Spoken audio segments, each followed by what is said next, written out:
It's 1st August 2026, and I would like to admit that I failed. This is probably one of the hardest things for me to say out loud, and something that has stopped my growth for the past 4 years. So I'm going to push past all the icky, yucky, sticky feelings that are coming my way, because I just need to admit that. Ever since I was little, I always believed that I'm a winner. Whatever I went in, I always won. It was very easy for me to win. Maybe because I didn't really expect anything out of it, and we'll get back to that, I'm sure, very quickly. But whatever I did, I effortlessly won.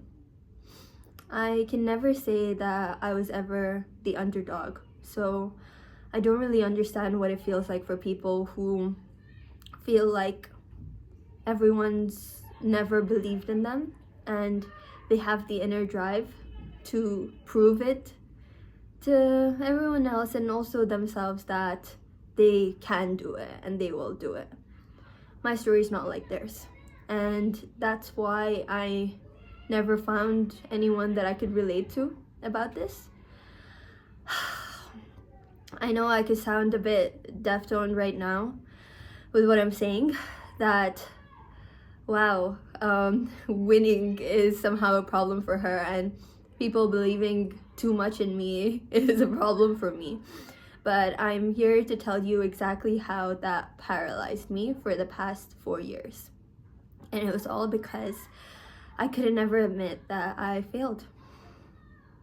So I was always into sports from a very young age, and I loved competing. I loved running, I loved playing tennis, I loved playing cricket, I loved playing football. I was the captain of my school's football team and the athletics team and the schoolhouse, and whichever competitions I went in for, I won. There's definitely a part of me being naturally gifted in athletic abilities from my parents, and also the fact that they enrolled me in sports programs from a very young age.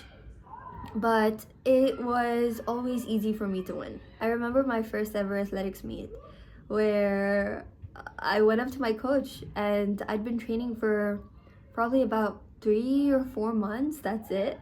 And I was about 12 years old. And I went up to my coach and I was like, "Coach, how am I going to do this? I have no idea what the meet is going to be like. I don't know anything about it." And she said, "It's okay, just run." And that's exactly what I did. I went on the track.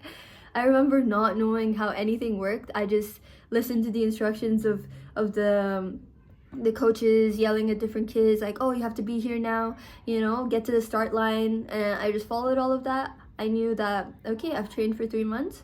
I'm prepared. My coach thinks I'm prepared. I must be prepared. And I'll just run. And I won a gold at almost every event that I participated in. Not just in that event, but in all the competitions in that season. I remember feeling like it was so effortless, like I didn't even try. And I could sense that there were some energies going around me of other kids being so confused as to, who is she? Where did she come from? How is she just winning?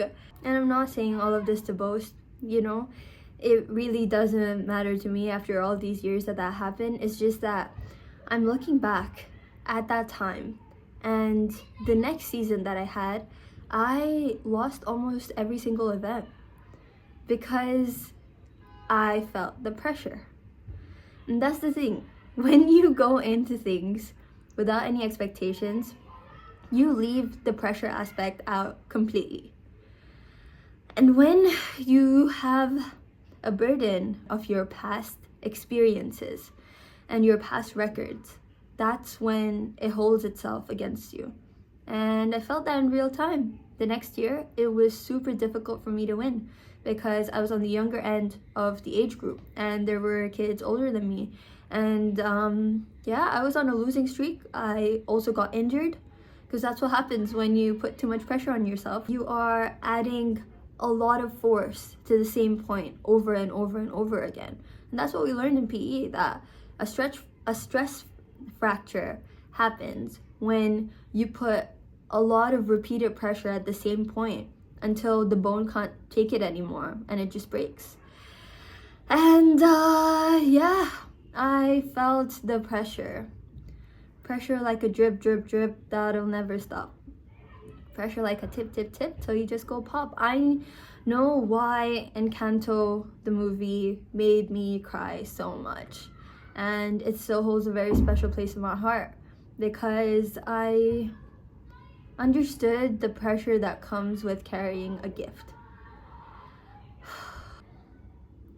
And if you don't take the time to understand where the pressure is coming from and give it another outlet so the pressure can escape or dissolve, or you can transmute it into positive energies that can lift you up and enrich your experience, then it ends up breaking you.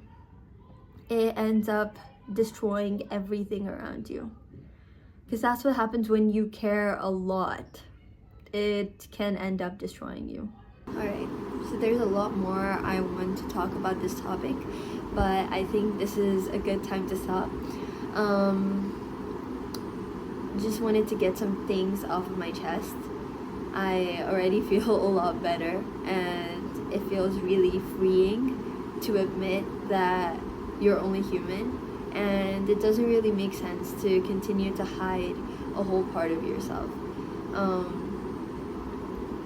On the other side of every success, there definitely is failure, which is not to say that you must fail to succeed, because that isn't the goal. I know people say fail faster and all of that. I think the intention behind that is to just get comfortable with the idea that failure is a possibility, and that if it happens to you, you're not the only one. And hopefully that can get you to continue going on, because when you let failure keep you down, that is the biggest failure of all. Alright, I'll talk to you next time. I have a lot more stories to share about this topic, so yeah, looking forward to talking to you very soon.